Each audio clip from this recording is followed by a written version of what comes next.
For 3 decades, Johnny Carson reigned as the king of late night. His sharp wit, effortless charm, and cool demeanor made The Tonight Show a cultural cornerstone, drawing millions to their screens. To the world, Carson seemed to embrace every guest with warmth, his laughter uniting Hollywood's elite and everyday viewers. But behind that polished smile hid a different story, one carefully concealed from the public. There were guests, celebrated names, who stepped onto his stage and ignited something in Carson not many saw: genuine disdain.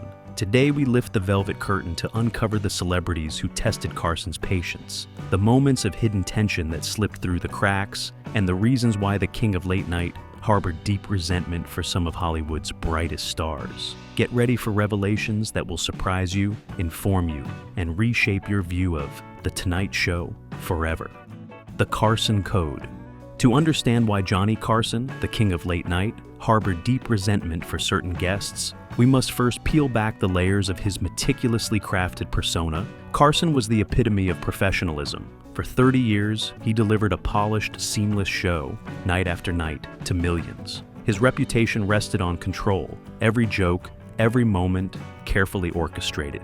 Guests who disrupted this harmony, who dared to upstage him or create discomfort, risked his quiet but searing contempt. Carson operated by an unspoken set of rules, often called the Carson Code. First, punctuality and preparation were non-negotiable. Guests who arrived late or stumbled through unrehearsed stories earned his ire. Biographies, like Henry Bushkin's, note Carson's frustration with those who wasted his time. Second, the desk was sacred. It was his domain, his command center. Guests who leaned too close or treated it casually crossed an invisible line. Third, Carson valued authentic conversation, but only to a point. He welcomed genuine moments, but recoiled at calculated self-promotion, especially when it felt manipulative or disingenuous. Respect for the audience was paramount. Carson saw himself as their advocate, and guests who ignored them, or worse, spoke down to them, sparked his disapproval. Equally, he loathed unsanctioned product plugs. The Tonight Show was his stage, not a billboard.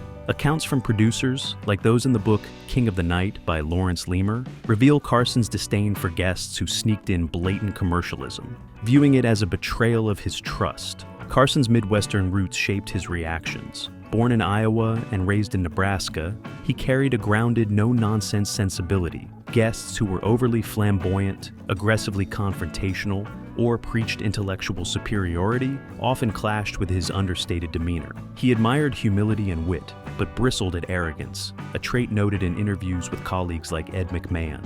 This clash of values fueled his dislike for certain Hollywood types, who seemed to embody excess or entitlement. Above all, Carson wielded ultimate control. The Tonight Show was his kingdom, and he was its unchallenged ruler. Guests who attempted to seize the spotlight or steer the conversation without his consent faced his silent fury. His subtle glances, curt replies, or icy silences spoke volumes. These sensitivities, rooted in professionalism, personal values, and power, form the lens through which we can understand why certain celebrities ignited his rare but unmistakable anger. Charles Groden. Charles Groden, a celebrated actor known for his deadpan humor, appeared on The Tonight Show 36 times, but his visits were anything but routine. Groden crafted a persona as a combative, cranky guest, turning interviews into performance art. His feud with Carson, particularly in the 1980s and early 1990s, produced some of the most uncomfortable segments in the show's history.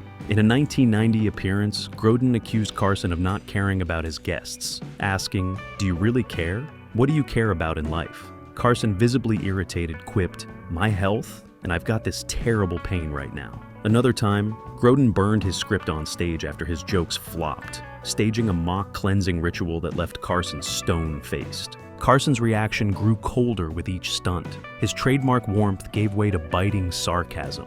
In one 1989 exchange, as Groden prodded Carson's sincerity, Carson snapped, "You're a professional jerk," a rare moment of blunt hostility. His icy stares and curt responses signaled he was done indulging Groden's antics. Biographer Lawrence Leamer notes, Carson valued guests who made him shine, not those who challenged his control. Groden's relentless needling crossed that line.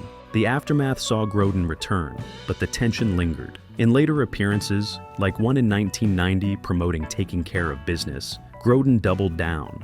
mocking Carson's monologue and revisiting their feud. Carson, though professional, kept his distance, offering minimal engagement. Some argue Groden's act was a deliberate bit, a comedic persona he honed on The Tonight Show, and later with David Letterman.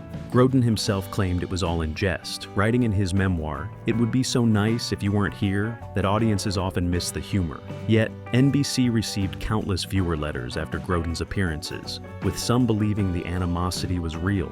Carson's reported bans on Groden, though denied by the host, suggest genuine frustration. Why did Carson harbor such resentment?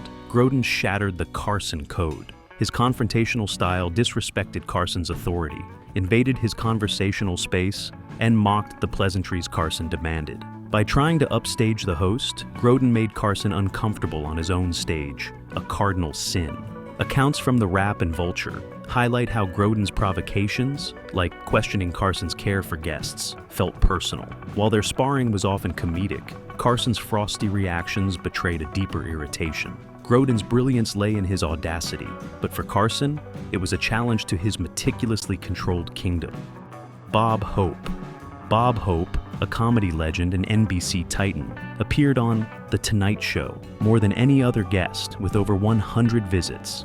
Yet, beneath the surface of their shared NBC legacy, Johnny Carson grew to resent Hope's presence. Hope's relentless self-promotion, dependence on cue cards, and predictable, often dated jokes grated on Carson's nerves. In a 1974 appearance, Hope plugged his upcoming special, rattling off scripted one-liners about golf and Hollywood that landed flatly. Carson's faint eye roll, caught on camera, spoke volumes. Another time, during a 1981 episode, Hope pitched his NFL special, delivering stale quips about football. Carson's tight smile and quick subject change betrayed his impatience. Carson's reactions were subtle, but telling. His sharp wit thrived on spontaneity, yet Hope's rigid reliance on pre-written material stifled genuine conversation. In a 1988 Christmas special segment, Hope's canned holiday jokes prompted Carson to mutter, "That's a new one," with a sardonic edge that drew uneasy laughs. Richard Zoglin's Hope, Entertainer of the Century, recounts how Carson, a master of improvisation, found Hope's cue card dependency unprofessional. When Hope asked to borrow laughter from Carson's monologue for his own special, as noted by producer Peter Lassley, Carson's irritation peaked, though he masked it on air. He often cut Hope's segments short, steering to other guests or a commercial break. The aftermath was a strained coexistence. Hope, a ratings giant, could book himself on Carson's show whenever he pleased, a privilege that irked Carson per The Wrap. By the late 1980s, as Hope's hearing and eyesight faltered, his appearances became more challenging. He struggled to follow Carson's questions, forcing Johnny to stick rigidly to pre-approved prompts, as Zoglin notes. Carson's frustration grew, yet he never publicly rebuked Hope, honoring his stature. Their final notable interaction came in 1993, when Carson delivered a monologue for Hope's 90th birthday special, but only after ensuring Hope wouldn't perform one, preserving his own spotlight. Why did Carson harbor such resentment? Hope embodied the old-school show business Carson sought to transcend. His relentless self-promotion, plugging specials without engaging the audience, violated the Carson Code of authenticity and respect. Carson craved guests who brought fresh energy, not recycled shtick. Hope's appearances, laden with commercialism, felt like exploitation of The Tonight Show's platform. For Carson, Hope wasn't a guest. He was a symbol of a fading era, one that clashed with the vibrant, modern late-night landscape Johnny worked to define. Don Rickles. Don Rickles, the king of insult comedy, was a frequent guest on The Tonight Show, appearing over 100 times and sharing a genuine off-screen friendship with Johnny Carson. Their camaraderie was legendary, but Rickles' unscripted, razor-sharp jabs sometimes crossed into territory that left Carson visibly rattled. In a 1976 episode, Rickles targeted Carson's personal life, quipping about his recent divorce. "Johnny, you're so lonely. Your lawyer's your best friend now." The audience roared, but Carson's smile tightened, his eyes betraying a flicker of discomfort. Another moment, in 1980, saw Rickles mock Carson's Midwestern roots, saying, "You're from Nebraska, Johnny. What's the most exciting thing there? A corn parade?" Carson's laugh was curt, his posture stiffening before he deflected with a quick retort. Carson's reactions often masked exasperation. He played along as his professionalism demanded, but Rickles' unpredictability tested his control. In a 1978 appearance, Rickles interrupted Carson's setup for a guest, shouting, "Forget the intro, Johnny, nobody cares." Carson flinched, his jaw tightening, before recovering with a sarcastic, "Oh, Don, you're too kind." Lawrence Lemur's King of the Night notes Carson's preference for scripted banter, making Rickles' off-the-cuff attacks a challenge. A 1985 episode captured Carson's rare annoyance when Rickles teased his hosting style, saying, "You ask questions like a guy reading a phone book." Carson's icy stare lingered a beat too long, betraying genuine irritation before he forced a laugh. The aftermath was complex. Off-screen, Carson and Rickles were close, dining together and sharing vacations, as Rickles recounted in a 1992 interview with the New York Times. On-screen, however, Rickles' relentless needling created a unique dynamic. He was one of the few who could unsettle Carson, who valued a smooth, predictable show. In a 1987 episode, Rickles went off script, mocking Carson's tie as something your aunt knitted in Iowa. Carson, usually unflappable, adjusted his tie self-consciously, his smile strained. Their friendship endured, but Rickles' appearances were a high-wire act, with Carson never knowing what might come next. This tension fascinated audiences, boosting ratings, yet it pushed Carson's limits. Why did Carson both love and resent Rickles? The hatred was nuanced, rooted in discomfort rather than outright animosity. Rickles' unpredictable, boundary-pushing style clashed with the Carson Code of control and respect for the show's flow. His personal jabs, from divorce to wardrobe, invaded Carson's carefully guarded persona, as noted in Vulture articles on their dynamic. Carson admired Rickles' brilliance, but dreaded the loss of control his appearances brought. Rickles was a chaotic force, thrilling yet unnerving, in a kingdom where Carson demanded order. Their friendship softened the sting, but on stage, Rickles' wild energy left Johnny teetering on the edge of his meticulously crafted composure. Sammy Davis Jr.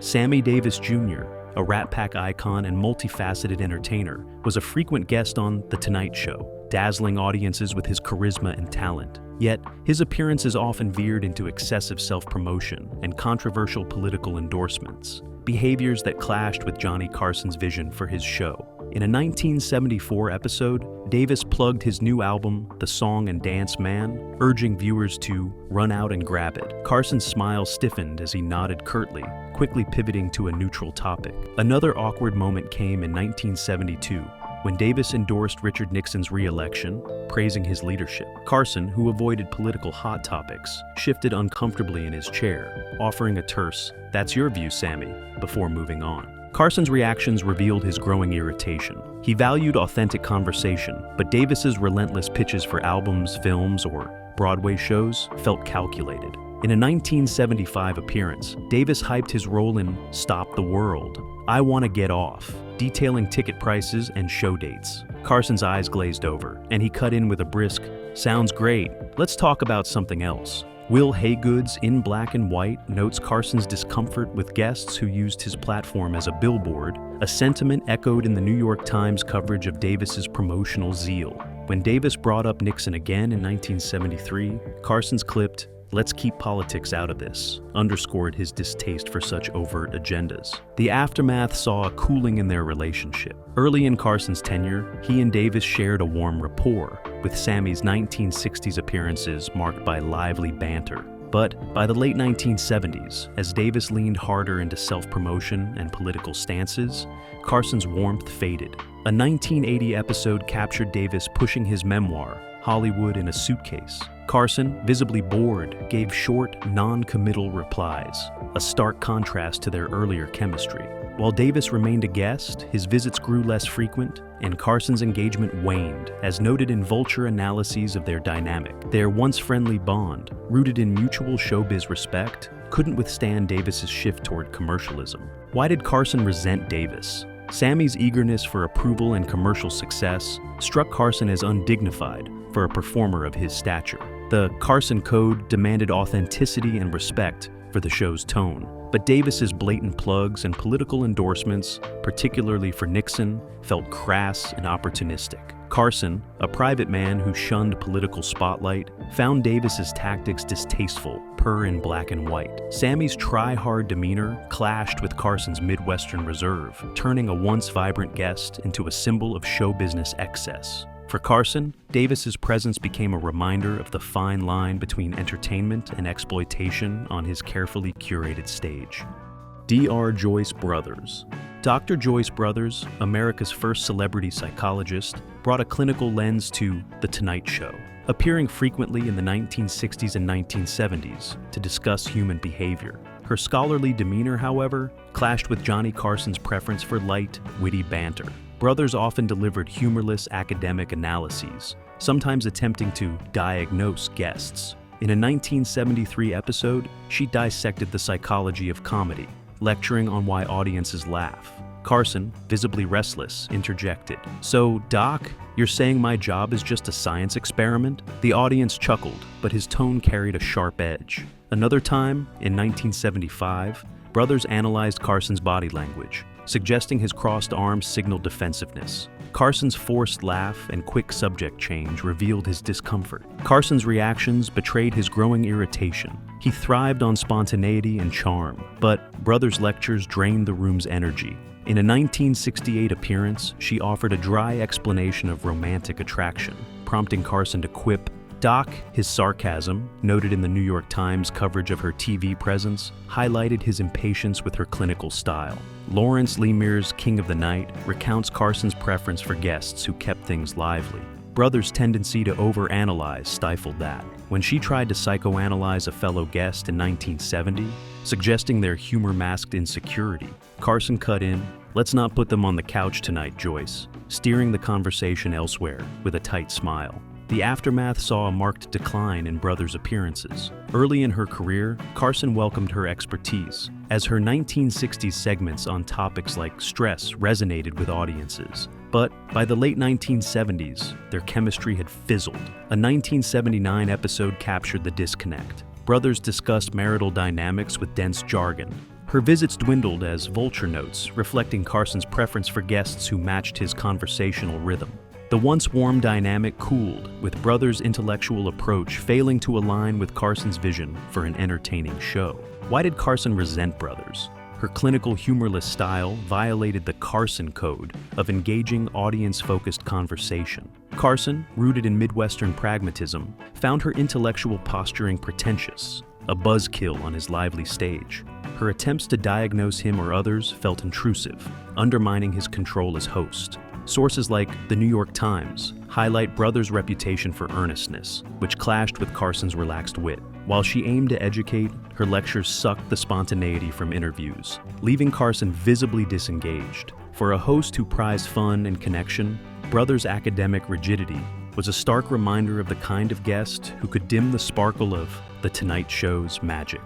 Orson Wells. Orson Wells, the legendary filmmaker and raconteur, brought an imposing presence to The Tonight Show during his appearances in the 1970s and early 1980s. His self-indulgent, sprawling anecdotes and occasional condescending tone, however, tested Johnny Carson's patience. In a 1978 episode, Wells recounted a lengthy story about his time in Europe, name-dropping obscure artists and digressing into film theory. Carson, unable to interject, leaned back with a strained smile. Wells's habit of sipping wine on air, as noted in Vanity Fair, added to the chaos, with a 1980 appearance showing him slightly slurring through a tale about Citizen Kane. Carson's raised eyebrows signaled his discomfort. Carson's reactions revealed his mounting frustration. He thrived on guiding conversations with wit and precision, but Wells monopolized the stage, leaving little room for Carson's input.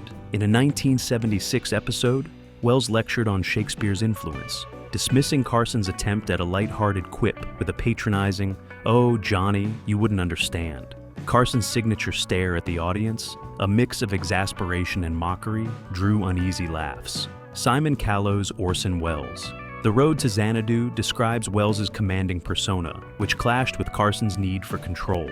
When Wells rambled in a 1979 segment about his unfinished films, Carson cut in sharply, "Let's move on, Orson," his tone betraying irritation. The aftermath saw Wells's appearances dwindle. He was a frequent guest in the early 1970s, when his charisma still charmed audiences, but by the 1980s, Carson seemed to dread his visits. A 1981 episode captured their strained dynamic. Wells dominated with a story about Hollywood's golden age, ignoring Carson's attempts to steer toward lighter topics. Carson's clipped responses and quick segue to a commercial break spoke volumes. The New York Times noted Wells's later Tonight Show slots were sparse, suggesting Carson's reluctance to book him. Their once engaging exchanges, rooted in mutual respect for showmanship, faded as Wells's self-indulgence overshadowed the show's rhythm. Why did Carson resent Wells? Orson embodied the intellectual snobbery Carson often mocked, his grandiose style clashing with the Carson Code of shared stage presence and respect for the host's role. Wells's rambling anecdotes and condescending remarks, as detailed in Vanity Fair, undermined Carson's authority, making him a bystander on his own show. His on-air drinking, noted in The Tonight Show archives, further disrupted the polished flow Carson demanded. For a host who prized concise, audience-friendly banter, Wells's self-important monologues and refusal to yield control were a direct affront. Carson, ever the professional, masked his disdain, but his icy stares and curt interruptions revealed a deep frustration with a guest who turned his stage into a personal soapbox. Tony Curtis. Tony Curtis, the charismatic Hollywood heartthrob, brought a larger-than-life presence to The Tonight Show in the 1970s and 1980s. But his unpredictable, often overly emotional behavior left Johnny Carson visibly uneasy. Curtis's flamboyant style and tendency to veer into rambling or inappropriate anecdotes disrupted the show's polished flow. In a 1978 episode, Curtis recounted a disjointed story about his early career, jumping from his Navy service to a bizarre encounter with a fan, his voice cracking with emotion. Carson, caught off guard, offered a strained smile, and quickly pivoted to a lighter topic. In a 1982 appearance, Curtis, promoting Brainwaves, shared an oddly personal tale about a romantic fling, prompting awkward laughter from the audience and a noticeable wince from Carson. Carson's reactions revealed his discomfort. He prized decorum and predictability, but Curtis's erratic energy challenged both. In a 1975 segment, Curtis, visibly animated, described a chaotic film set with exaggerated gestures dominating the conversation. Carson's forced chuckle and quick, "That's quite a story, Tony," signaled his urge to regain control. People magazine noted Curtis's increasingly turbulent personal life, including struggles with substance abuse, which seeped into his appearances. During a 1980 episode, his emotional outburst about his daughter, Jamie Lee Curtis's rising fame, felt out of place, prompting Carson to shift topics with a curt, "Let's talk about your new project." His uneasy glances at the audience spoke volumes. The aftermath saw Curtis's appearances dwindle. Early in the 1970s, Carson welcomed Curtis's charm, as seen in lively 1971 banter about "Some Like It Hot." But as Curtis' personal struggles intensified, detailed in his memoir, American Prince, his unpredictable behavior strained their dynamic. By the mid-1980s, his visits were rare, with a 1984 appearance showing Carson barely engaging as Curtis rambled about his art career. The rap suggests Carson grew wary of guests whose volatility disrupted the show's rhythm. The once warm rapport faded, replaced by a professional distance that reflected Carson's preference for guests who aligned with his controlled format. Why did Carson resent Curtis? His erratic, self-absorbed energy clashed with the Carson Code of respect and conversational balance. Curtis's flamboyant outbursts and inappropriate anecdotes, as chronicled in American Prince, overshadowed the interview, making Carson a bystander on his own stage. Carson, rooted in Midwestern restraint, found Curtis's lack of decorum crass, especially as his personal turmoil bled into performances. The Tonight Show archives show Carson's growing unease, his smiles masking frustration, with a guest whose unpredictability disrupted the show's carefully crafted atmosphere. For Carson, Curtis's chaotic presence was a stark contrast to the polished, audience-friendly dynamic he worked tirelessly to maintain, leaving him visibly uncomfortable in his own domain. The unseen fallout in Carson's legacy. Johnny Carson's displeasure with certain guests rarely led to outright bans, but his subtle power in Hollywood was undeniable. Rather than blacklisting, he simply stopped inviting those who crossed him. As the New York Times reported, A nod from Carson could launch careers, while his silence could stall them.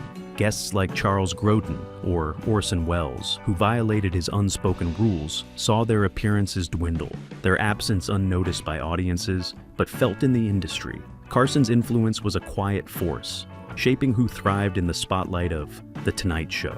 Protecting the show was Carson's ultimate priority. The Tonight Show was a cultural institution, and he guarded its quality fiercely. Guests who disrupted its smooth flow, whether through self-promotion like Sammy Davis Jr. or erratic behavior like Tony Curtis, threatened the polished experience Carson crafted nightly. Lawrence Lemer's King of the Night notes that Carson saw himself as the audience's advocate, ensuring every segment sparkled. Those who kindized this harmony faced his quiet wrath, their invitations quietly fading.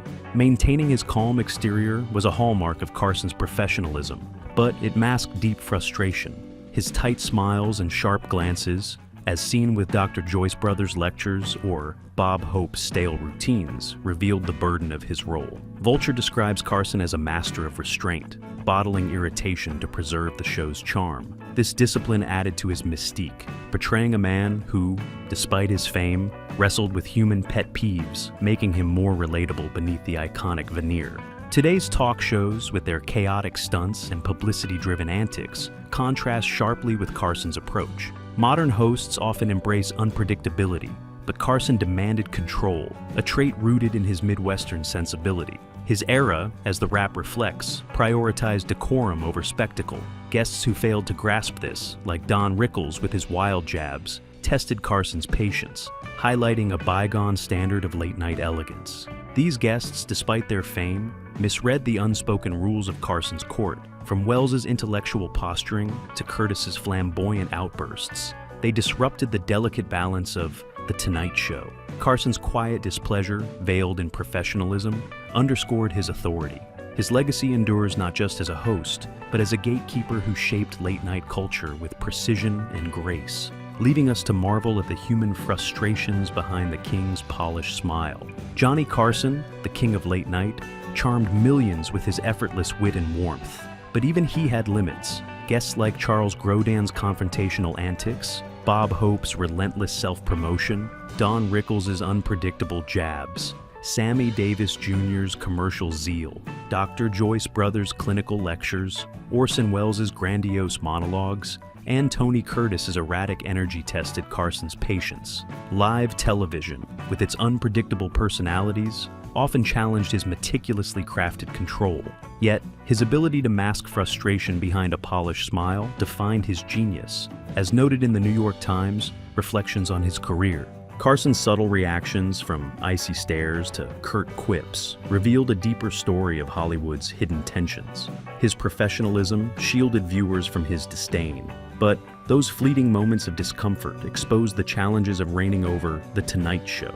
His quiet displeasure, rooted in the Carson Code, showed a man balancing fame with personal pet peeves, making him all the more human. What do you think? Were there other guests Carson couldn't stand? Share your thoughts in the comments. If you enjoyed this dive into Hollywood's untold stories, like this video, share it with a friend and subscribe for more hidden histories from entertainment's golden era.